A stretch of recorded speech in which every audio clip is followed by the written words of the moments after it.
Un anniversaire au goût amer. Ils sont quelques dizaines de manifestants à envahir le périphérique parisien. Ce samedi matin, aux alentours de 10h30, À Paris, le rassemblement a dégénéré, place d'Italie, quand les gilets jaunes ont vite été remplacés par les masques noirs.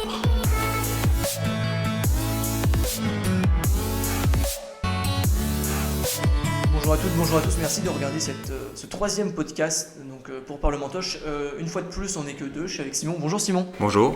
Alors aujourd'hui, on va analyser une photo qui a fait un peu polémique ce week-end pendant une manifestation de gilets jaunes, c'est ça ? C'est ça, ça se déroulait du 16 au 17 novembre à Paris et donc c'était une manifestation pour les 1 an des Gilets jaunes. Pour les 1 an des gilets jaunes, donc vous pouvez s'attendre à une grosse mobilisation. C'est pas trop de ça qu'on va parler aujourd'hui, on va parler plutôt d'un post Facebook qui a fait polémique. Alors il a été repartagé des milliers de fois sur Facebook, une image montrant en fait un policier de la BAC, c'est ça, déguisé Oui. en casseur, avec un texte assez agressif. Paris le 16 novembre, les fameux Black Blocs qui mettent et enlèvent leur brassard BAC dans les véhicules de la police. Voici les vrais casseurs et criminels payés par vos impôts en plus. Alors on va essayer de comprendre si cette photo est vraie, hein, on peut supposer qu'elle est fausse d'avance, mais bon, ça peut arriver, alors on va vérifier.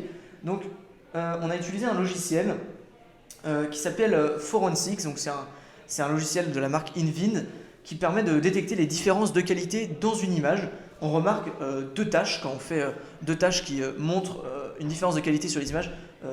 Sur cette photo, ces deux taches, elles représentent quoi, Simon ? Bon, du coup, il y a l'émoticône qui a certainement été rajouté sur la miniature Ça, c'est plutôt logique, de l'image. Et la deuxième tâche, plutôt surprenant, c'est le brassard avec marqué police sur la personne déguisée en Black Blocs.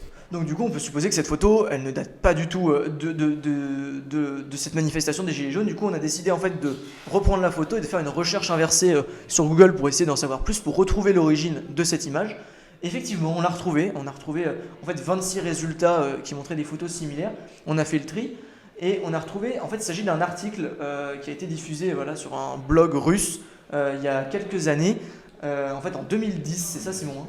Oui, c'est ça, en 2010. Donc c'était à l'occasion des Jeux Olympiques de Vancouver. Ah oui, donc voilà, ça date vraiment d'il y a très très longtemps et ça illustrait effectivement des Black Blocs pour une manifestation donc à Vancouver en 2010. Donc du coup, le problème de cette photo, c'est que le compte qui l'a partagé a été évidemment supprimé.